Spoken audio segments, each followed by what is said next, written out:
สบายดีท่านผู้ชมที่เคารพต่อไปเส้นทางรับชมข่าวจากสถานีโทรภาพแขวงเซกงปี2022ผ่านมาแขวงเซกงมีอุบัติเหตุเกิดขึ้น110รายและยามปี2022ผ่านมานี้พื้นฐานของหลางแขวงเซกงได้รับการพัฒนาอย่างต่อเนื่องสังคมมีการขยายตัวอย่างว่องไวชีวิตการเป็นอยู่ของพ่อแม่ประชาชนนับมือดีขึ้นเส้นทางในเทศบาลแขวงเซกงหลายเส้นรับห้องการสัญจรของพาหนะได้ดีสมควรท่านพันโทสีเนหลวงคำมะลังสีต่างนาแผนกจราจรกองบัญชาการป้องกันความสงบแขวงเซกงให้สัมภาษณ์ต่อผู้สื่อข่าววิทยุโทรภาพแขวง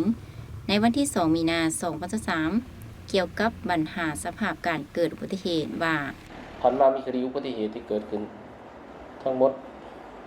110รายคนนะครับบาดเจ็บทั้งหมด165คนเจ็บเด็กน้อย91คนหญิง22คนเจ็บสมควร60คนหญิง22คนเจ็บสาหัส14คนหญิง7คนเสียชีวิต25คนหญิง4คนมีพาหนะเป๋เพทั้งหมด205คันใส่การบ่ไหล13คันประเมินมูลค่าเสียหายประมาณ 1,717 ล้าน6แสนกีบเงื่อนไขที่พายเกิดอุบัติเหตุในผ่านมายังขาดการมีส่วนร่วมของภาคส่วนที่เกี่ยวข้องเป็นต้นพ่อแม่ประชาชนยังบ่จะใช้เท่าที่ควรในการศึกษาอบรมลูกหลานผู้เฒ่าผู้ถึงการในการใช้ขับขี่ยานพาหนะต่างๆผู้ขับขี่พาหนะส่วนใดแม่นบ่ทันรับรู้และเข้าใจเกี่ยวกับกฎระเบียบการสัญจรตามท้องถนนหลวงท่านพันโทสีเนหลวงคำมะลังสียังเว้าอีกว่าสาเหตุหลักของการเกิดอุบัติเหตุแม่นการขับขี่รถโดยความประมาทละเมิดกฎระเบียบการสัญจรเส้น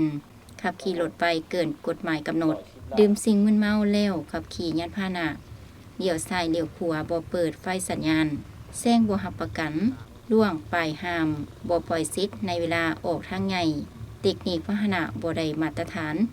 และอายุบ่ถึงเกษียณแล้วขับขี่รถ